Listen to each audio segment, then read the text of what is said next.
And Tyson, take one, marker. There's a line that emerged in Destiny 1 that wasn't planned for, but was very deliberate by the person who put it in the game, and is very resonant for Destiny players, and resonant for me as a person. And that line is, Guardians make their own fate.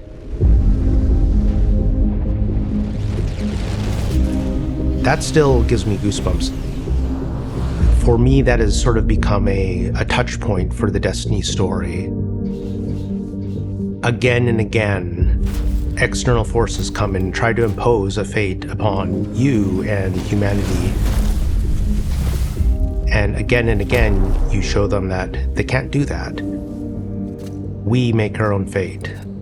That's not just a powerful theme of Destiny, it's also a powerful theme for us as people, as both developers and as humanity. We make our own fate.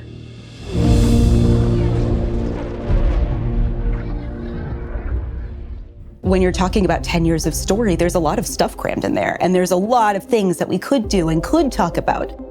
But as storytellers, the hardest part isn't coming up with the ideas, it's knowing which ones are the important ones. We want to tell a story that makes you, the player, feel like all of that time that you invested, we saw you, and we want to give you the experience that you've been waiting for. We looked at everything we had, we laid it all out, like whiteboards and like everything.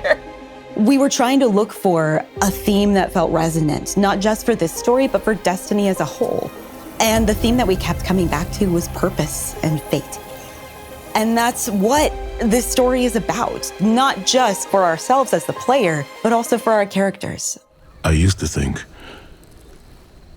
I'd give anything to bring you back. I cried quite a few times doing those scripts because I treated it with the love of a fan. Every time I opened a script, I was like, what would I want to see? What would I want to hear? You get to see their emotional journey, the struggle of how do we defeat the Witness?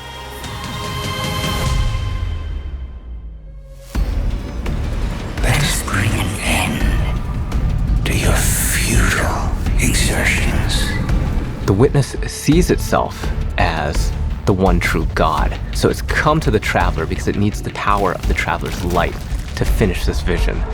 Its goal is salvation. Why don't you want that? Be reborn. Our mission is to make sure that we can prevent it from getting the light, the thing that it needs, in order to make it all happen. It's finally confronted the Traveler, and here we are, thorns in its side, a blip on its radar, trying to make a difference. You're gonna speak to the Witness, and the Witness is gonna shine a light on some things, and you wonder, like, what would it be like? What would it be like to be a disciple of the Witness? Your Guardian's use has yet to be determined. We're in need of a God killer. Every time you hear the Witness, you're not just hearing one voice, you're hearing whispers in the background, you're hearing all of these other textures. You're still resisting. You can feel a subtext sometimes where the real Witness comes through, or at least things that it doesn't want you to know about it come through. There is only suffering! Putting characters into pressure cookers is what storytellers do best. And I can't imagine a more intense pressure cooker than it's the end of the world. If we fail, everything is frozen forever, and only we can do it. It's just the handful of us inside of a god.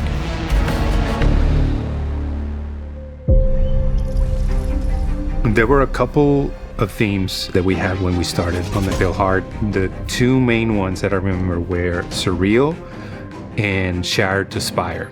Seeing how they put a tiny little guardian at the beginning of this vast journey that's spreading out in front of you really put into perspective the scale that we needed to hit in order to make the Pale Heart look and feel dangerous and ambitious and vast.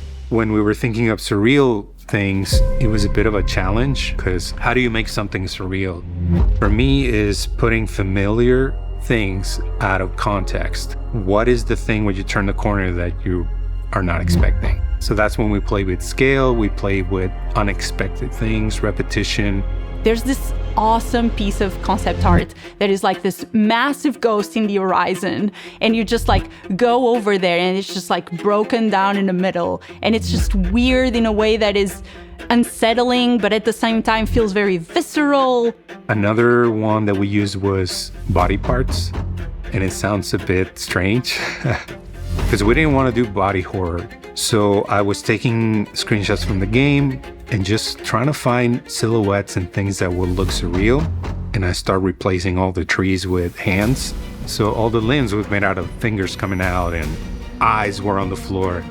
And I do remember our direction was like that, like more hands. Are there hands holding up the freeway in which we were born? Yes. You'll recognize it instantly, and then almost as quickly, you'll realize you've never been here before. I definitely feel like there's some aspects of the Pale Heart where like, this is freaking weird and scary. I want to take that risk. I want to push a little bit of what expectations of a destination can be, and I hope that players love that. As players progress, they get to see more influence of the Witness, not just on the Traveler, but also on the races that it's interacted with that we've seen so far. The Dread are a result of the Witness experimenting with the light.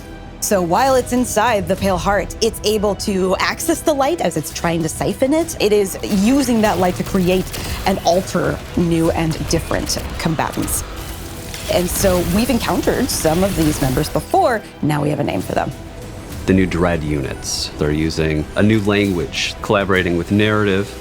We went through and used this constructed language tool to generate different phrases and figure out like grammar structures and other things. The pyramid language that the new Dread units speak is actually translatable.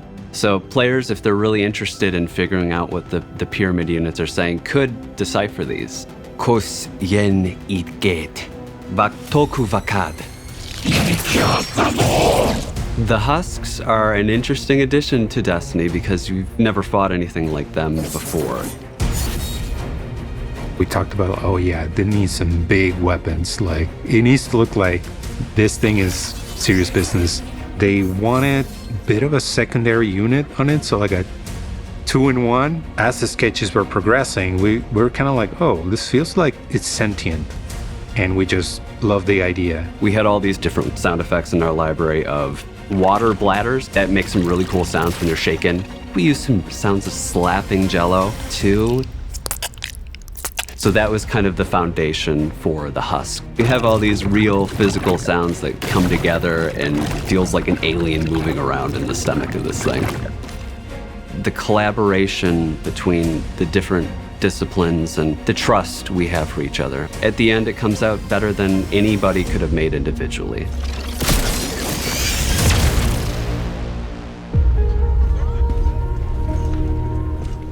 There's a moment where you realize, looking at the final shape, that it's not just a story about the Guardian's journey, it's also kind of the story of Destiny's journey.